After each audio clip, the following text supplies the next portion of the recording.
So we are talking here about the mantises, the giant mantises that we find in the Mojave. So this is the species that they are based on, which is called religiosa, or the praying mantis, because you can see in the image there, their four legs. They kind of look like the robes of monks, and they often hold them up, so it does look like they're praying. So that's where the name comes from. They are native to Europe, but they were introduced in North America in the hopes that they would help in agriculture with pest control, because they do feed on a variety of insects that are considered pests, particularly sort of grasshoppers, crickets, and cockroaches.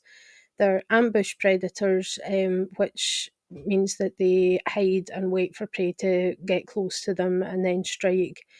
And they use camouflage in order to do that, or sometimes even mimicry, which they also use to hide from predators that eat them. One of the things that they are best known for is the cannibalism. So, in scientific terms, that's known as conspecifics. So, eating conspecifics means that they eat their own species, conspecific meaning the same species, and it is something that's one of the things that these guys are famous for, particularly during the mating process, where the female will bite the head off the male in the middle of proceedings, although it's still quite contested whether that's something that happens in nature or whether that's something that has happened only in the lab where it's been observed, and that the act of a human observing the processes maybe triggered it. It's still not very clear, but it is something nonetheless that has been witnessed in the species. When they feel threatened, they exhibit a dramatic kind of threat display where they stretch their arms out and open up their wings and try and make themselves look really big and really scary.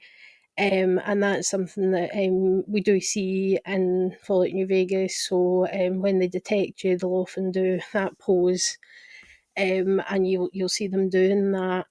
And given that one of their main kind of prey is cockroaches, to my mind, that explains why in Fallout New Vegas, radroaches are really not as common as we tend to see them in Fallout 3, for example.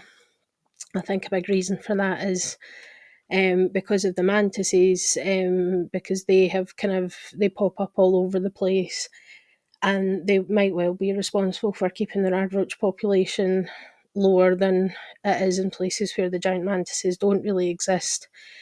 But they are found all across the Mojave, and they are found in Zion as well, with even larger versions of them. One of the most common places to find these mantises, and their main breeding ground, and possibly their original source in the Mojave, is in Vault 22. So that's where we're going to go to see them, see where they breed, and learn a bit more about them. So let's head over to the Mojave, to Vault 22, and we'll have a look at these guys in the game and chat about some of the stuff relating to them there. Okay, welcome back to the Wasteland. We're here in the Mojave. We've got some Kazdors, and we've already chatted about those guys, but you can just see in there's a kind of a bit of a greenish tinge, just a little bit of a greenish kind of glow on the hills here. So we are talking about the giant mantises, which are only really found in Fallout New Vegas. Mantises are quite common in this part of North America. The Mantis religiosa, the praying mantis. So we're here, and if you've played Fallout New Vegas, you'll know exactly where I am. You know, stay out, the plants kill. We are here at Vault 22, which possibly is the source of all the mantises that you find around the wasteland. And you can see Vault 22's experiment was about genetic engineering of plants and growing plants and things. So all this greenery is kind of spilling out of the vault because it's been long abandoned, and you can see this guy's doing a bit of posturing with these patterned wings that they have. So there's always kind of a handful of mantises outside Vault 22, and they do blend in quite well with the greenery and things, so they're quite well camouflaged, which means they can take you by surprise if you're not paying attention, but they do, if they're alerted, they'll do all this kind of posing and things. I've turned combat AI off, so they'll posture and they'll pose, but they'll not actually try and attack. So you can see their long antenna, their long serrated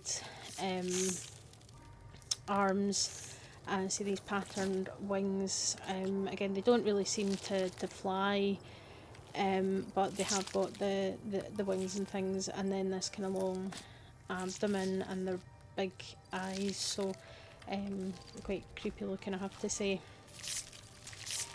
So these are giant mantises. I will put in a clip later on. If you have, I think it's if you have quite a high strength stat, the baby ones, the nymphs, the tiny ones, you can actually squish them by just walking over them. But yeah, they're not the easiest to fight because they're so small and so slim that, you know, they're hard to hit without using VATs sometimes, although they don't tend to do a lot of damage, but they are generally found in groups, as all the kind of insects that we've been discussing so far. That's a fairly common thing. There's very few insects that are solitary. You know, they tend to live in groups and things for the most part, so that's how you'll find them in the Fallout universe. So this is us inside the vault, so you can see there's plants everywhere, there's mushrooms everywhere, there's Programmer's Digest, and some books and things. Something's been modified. Hearing chittering, and there's some giant mantises that live in the vault.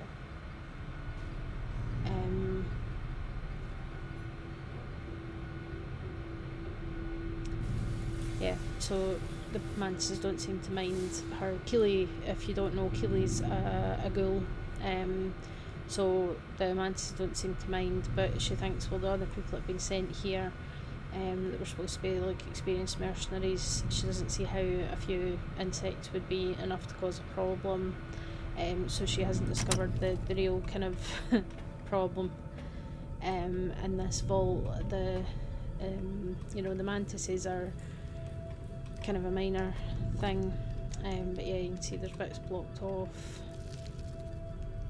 and you saw that guy running away there. So there are kind of caves on the outside of this vault, and there is a breach into the caves. There's a couple of them actually. I think that's what we can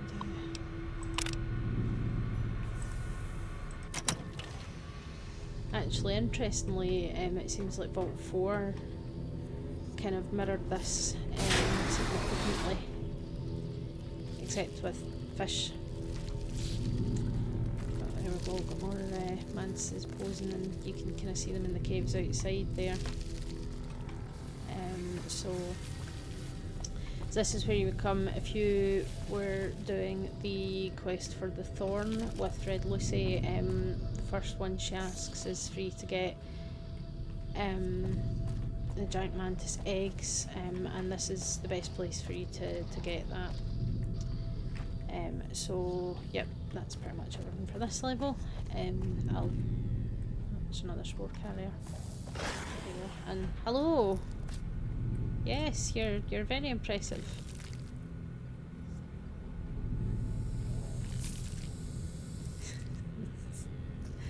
Yeah, as their poses say, they're called the Praying Mantis because of the way their arms are. That I mean, I'm actually demonstrating with my hands, even though you actually can't see me. But the way they hold their arms, and it's like the robes of a monk kind of thing. But yeah, so here's the mantises. I say you can see, yep, they're all doing their posing and speculating. So they don't do a lot of damage, but they tend to be found in significant numbers, especially here. We're going to just shove past these guys. So yep, there's more. So there's quite a large group of them here, and there's a nest.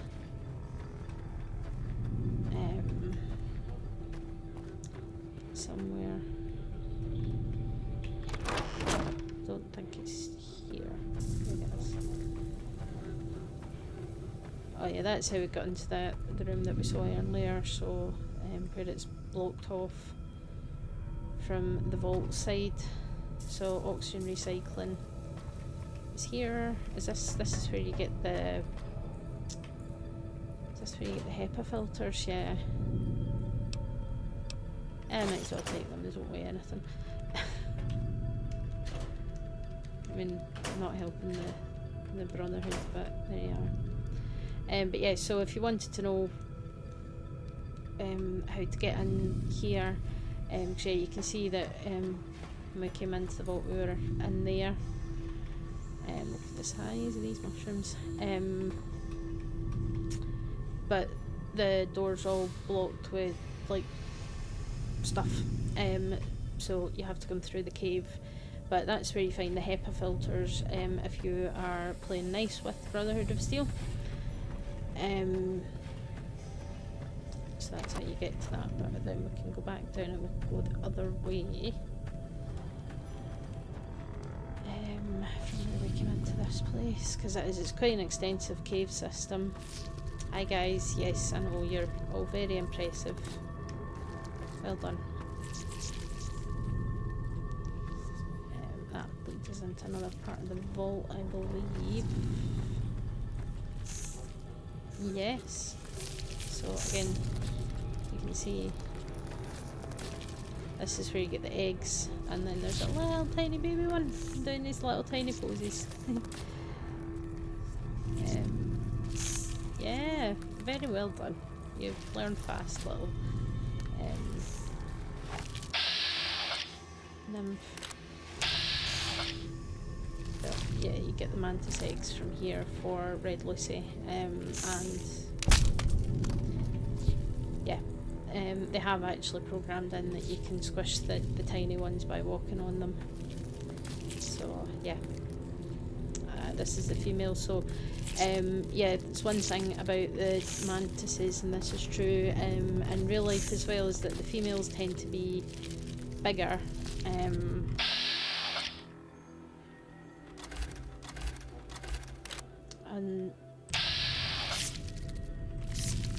they are also cannibals. That's quite a well-known fact, that the female will, during the mating process, will bite the head off the male and eat it.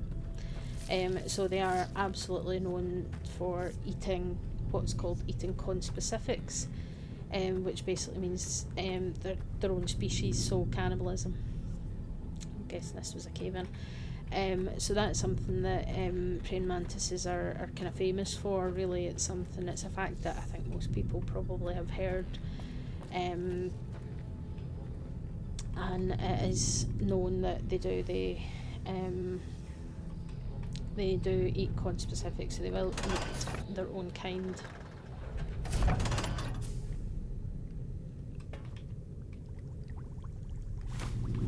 Tales of Junk Town Jerky Vendor, that's nice. So yeah, unpleasant, to say the least. Okay, you are terminal. Are you the terminal that I want? Yes. So yeah, we're now in the pest control area. So they are talking about some species that they've got. So species BE908 is a distant relative of the Venus flytrap. It seems to be performing well. They are a threat to creatures up to 5 times their size due to the violent nature of their closing maws, so that's lovely. And anything that's bitten is incapacitated, and they can use nectar, so that might have been what the guy was talking about for attracting insects, is the nectar that these plants, and they have become the kind of spore plants that you see in species 2. This is the one that we're interested in. So we've got Mantis religiosa, which that shouldn't really be capitalised, but never mind. So of all the species we brought with us, the common mantis exceeds the rest in terms of predation. The insects are voracious and their camouflage allows them to attack prey by surprise. Also, they complement our botanical specimens by hunting down those pests that avoid or escape our other measures. Lastly, mantises will begin to cannibalise one another when their food is scarce, making their numbers self-regulating when prey is scarce. So, as I said, they are cannibalistic. They will eat their own kind. It happens during the mating process, but also if their normal kind of food is scarce, then it's something that they'll kind of resort to, which is lovely. So the likelihood is that these have been genetically manipulated. And then we've got an entomopathogenic fungus, which means pathogenic to insects. So obviously we're doing the entomology series. Entomo means insect, pathogenic means causes illness and or damages. So a fungus that's causes disease or death in bugs and insects essentially. B. mordicana has been developed to colonise the bodies of most common pests. Once it has fully colonised the host body, the host technically dies, but the body continues to move by means of the fungal colony within it. In this manner, the fungus moves amongst more of its prey, occasionally spraying spores in a radius around the host body, infecting all who come near it. Drawback is the time it takes to kill the prey, which is 10 to 20 days, and its limited effectiveness with unsocial pests. So yeah, so that's going to be the, essentially like the kind of zombie spore, and obviously it seems to be quite effective in humans, and is pathogenic to humans as well, because that's the reason that everything went to hell in this particular vault.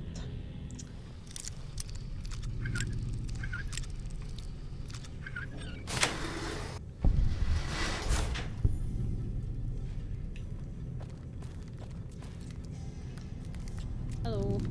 Yep, I know. Right, we've talked about your well. Oh! I was going to say, what is the point in a locked door that takes me to a blocked staircase, but I mean, fair. So, is it the AR-14 prototype? Nice. Let's see how it does.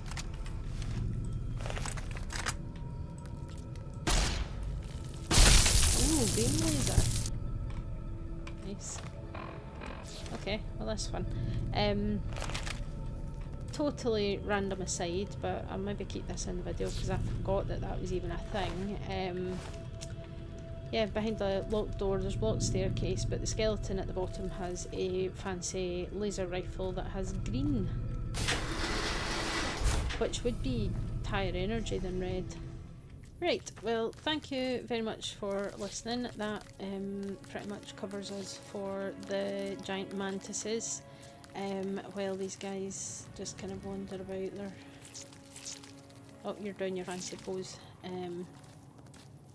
Yeah, I mean, as I say, until they notice you and start doing that, they're really, really hard to see here because the plants are just spilling out, because the door to the vault's been just left open after it was being abandoned, because you do find some more stuff about Vault 22 in other parts of the Wasteland, but I say I'll cover all that when we do the deep dive into Vault 22. That's going to be a long one, I think, though, just because there's so much, because you've got the vault itself and everything that happens here, and then there is a connection to Old World Blues, and there's a connection to Honest Hearts as well.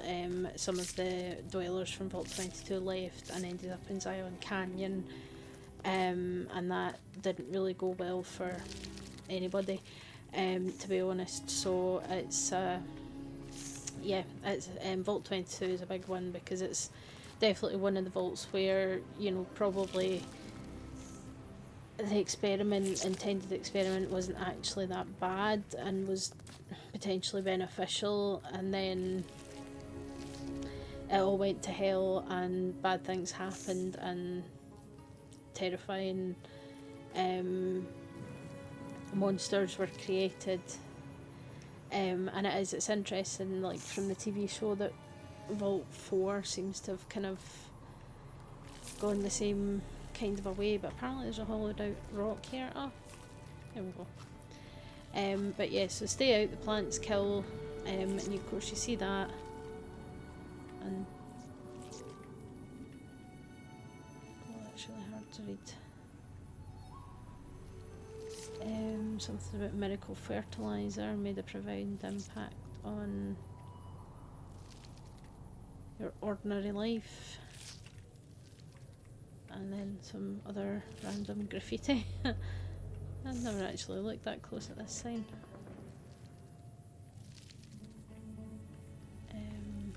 But yeah, loads of random graffiti, and then somebody spray painted "Stay out, the plants kill." And you would see that potentially approaching this, and you think, oh, it's just the mantises, because they do kind of look like, you know, they do look like plants. The colourful wings and the green, they look like flowers potentially. I mean, there's even a species that's called the orchid mantis. So you can see that and think, oh, it's just, you know, it's just some mantises, it's just some bugs, and then you go into Vault 22 and find that it's actually a lot worse than that. But it is nonetheless a good place to find the mantises. If you're doing Bleed Me Dry, this is where to come to find the mantis eggs. And yeah, that's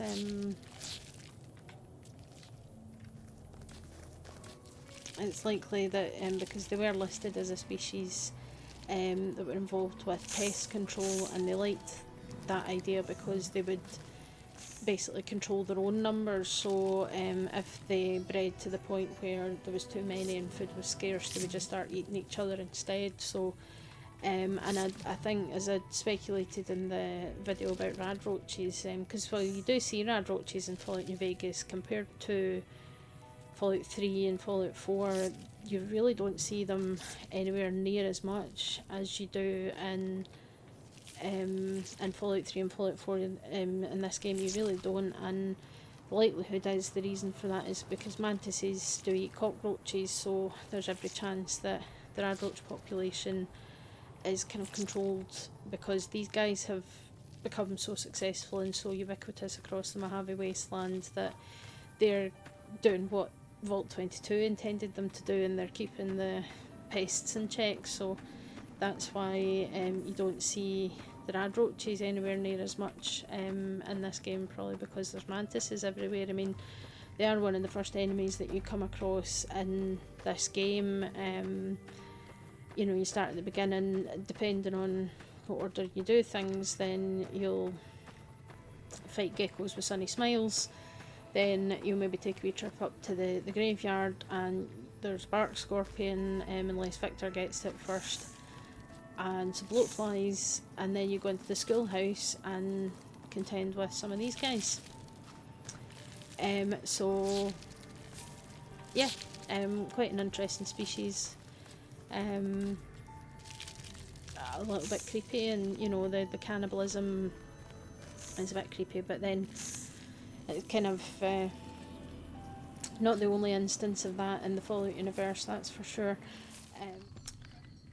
So just to tie off the Giant Mantis video, because since I recorded the original footage for it, I have actually made another new discovery related to the mantises, so I thought that would be a good way to finish it off. So we're back here in Good Springs. This is Brutus, who is a character. I'm doing a sort of practice run for a kind of Legion playthrough where we basically try and do as much damage as possible to the Legion and then still finish the game with them anyway. So I thought that'd be quite a fun little thing to do, and it'd be quite funny just to see how much we can actually do against the Legion and then still kind of work with them anyway. So you know, and obviously Brutus thought the name would be quite a fun little pun.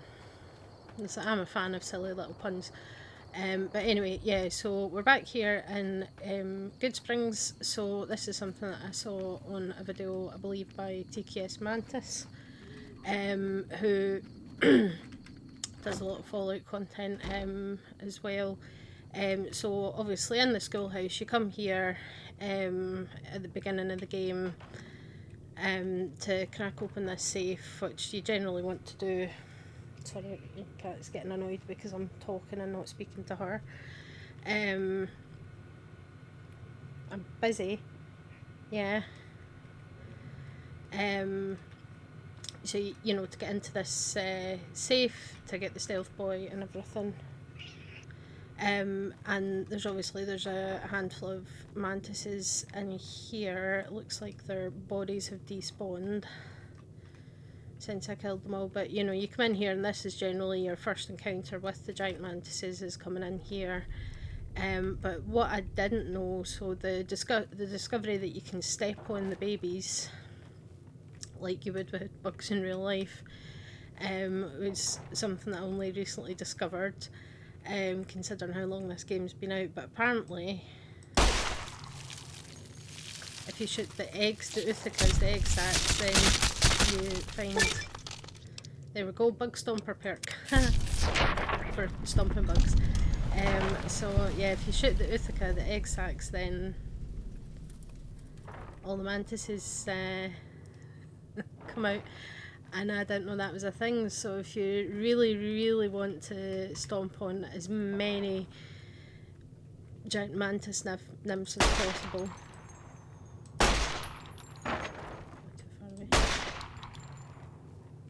Working, is that maybe it's empty?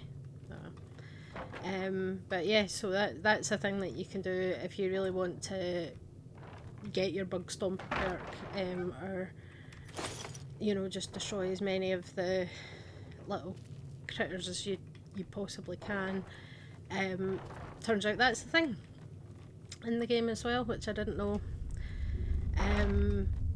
So yeah, you can do that. This one, I guess, it looks cracked right enough, so it's probably why it doesn't do it. But there we go. So another little kind of feature of the game that I didn't know existed until this year. Despite, I mean, I literally pre-ordered this game because I loved 3 so much. So when I found out that this was coming out, I had it pre-ordered in advance, so I played it on day 1, and I didn't know that was a thing, but there you go, now you know as well, if you didn't know it before, which is quite cool. And I think it's interesting, just the amount of, you know, all the little details of the kind of biology of all these creatures that's been implemented into this game. And you know, from the point of view of somebody that is a writer, and you know, wants to eventually publish novels and fiction things, and world building is a really important thing, especially if you are taking a story outside of the real world. If you know, whether it's fantasy, whether it's science fiction, whether it's a dystopia,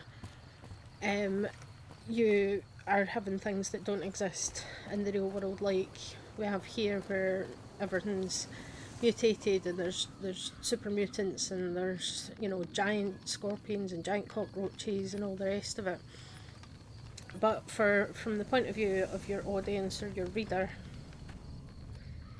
anything that you implement that's not found in real life, it still has to be believable, and it still has to fit into the world that you're creating in a way that makes sense, because it's that suspension of disbelief. So it's you're gonna get your reader more interested in the story if everything that's happening makes some kind of sense, and if there's an in-world explanation. So, for example, the super mutants and the death claws, and various other mutants that you find round about the wasteland, then game an in-universe explanation is radiation and FEV, the forced evolutionary virus. So, you know, that's then going to make sense to the players that, okay, well, that's why these things exist. And you know that you find that the death claws were created before the war, and they were designed to be like shock troops, basically, that these giant vicious creatures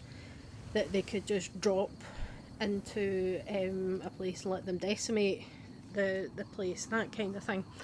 So you know, and if we're going to take creatures from the real world and change them and things, they should still really act like what you'd expect them to do. So, you know, as we saw that the female giant mantis that we found in Vault 22 is much bigger than the other ones. You know, that kind of thing, because again that reflects the real life. The fact that you've got these egg sacs lying around that you can then shoot, and a whole bunch of nymphs come charging out at you.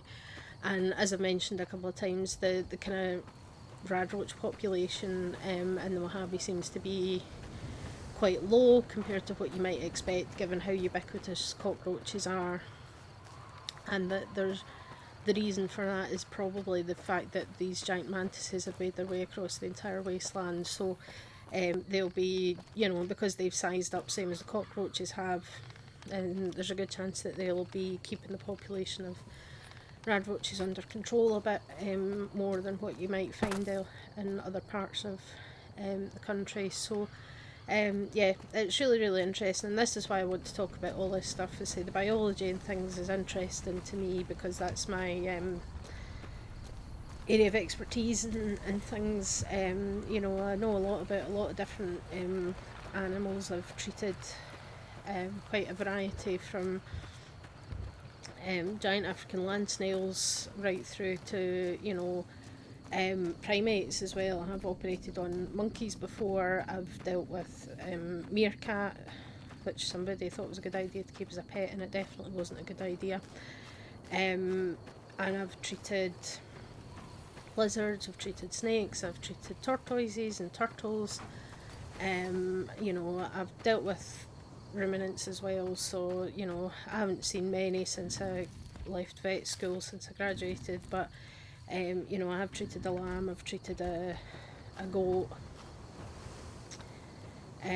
Generally, my rule of thumb was if I have to Google what it is, then I'm not really willing to see it because my knowledge would be too limited. But you know, I've sort of seen all kinds of things in my time, and it definitely keeps things interesting. Thankfully, not too many in the kind of insect classification.